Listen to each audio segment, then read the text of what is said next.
नमस्कार, प्रतीक computer institute में आप सभी लोगों का स्वागत है। आज हम बात करने वाले हैं क्लासिफिकेशन ऑफ कंप्यूटर, कंप्यूटर का वर्गीकरण। देखिए, जो कंप्यूटर हैं वो कई प्रकार के होते हैं, अपने अलग-अलग प्रकार से अलग-अलग जगहों पे कार्य करते हैं। जैसे उद्देश्य के आधार पर अलग होते हैं, कार्य के आधार पर अलग होते हैं, आकार के आधार पर अलग होते हैं। तो आज चलिए हम उन्हीं की बात करने वाले हैं। तो आप लोग देखेंगे कंप्यूटर अपने कार्य और उद्देश्यों के आधार पर बँटे होते हैं। जैसे कि देखो यहाँ पे है क्लासिफिकेशन ऑफ कंप्यूटर, आप लोग देख सकते हैं क्लासिफिकेशन ऑफ कंप्यूटर।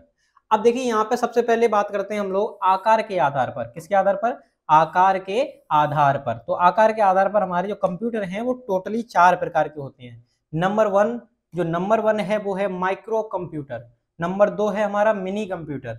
नंबर 3 जो है वो मेन फ्रेम कंप्यूटर यहाँ पे है। और नंबर 4 जो है सुपर कंप्यूटर। ये चारों के चारों हमारे कंप्यूटर किसके आधार पर हैं? आकार के आधार पर। आकार के आधार पर 4 प्रकार के कंप्यूटर होते हैं। कौन कौन से? Micro computer, mini computer, main frame computer तथा सुपर कंप्यूटर। उसी के बाद अगर हम बात करते हैं यहाँ पे उद्देश्य के आधार पर। किसके आधार पर? उद्देश्य के आधार पर। तो उद्देश्य के आधार पर हमारे कंप्यूटर 2 प्रकार के होते हैं। एक तो जनरल पर्पस कंप्यूटर और दूसरा स्पेशल पर्पस कंप्यूटर। मतलब एक तो जनरल कंप्यूटर और एक स्पेशल कंप्यूटर। उसी के बाद अगर हम बात करें यहाँ पे कार्य के आधार पर, तो कार्य के आधार पर हमारे कंप्यूटर 3 प्रकार के होते हैं। Number 1 analogue computer, number 2 digital computer और नंबर 3 हाइब्रिड कंप्यूटर। मतलब कार्य के आधार पर 3 प्रकार के हमारे कंप्यूटर हैं। जनरल कंप्यूटर और स्पेशल कंप्यूटर जो हैं वो हमारे उद्देश्य के आधार पर हैं, और जो हमारे आकार के आधार पर हैं वो micro computer, mini computer, main frame computer और सुपर कंप्यूटर है।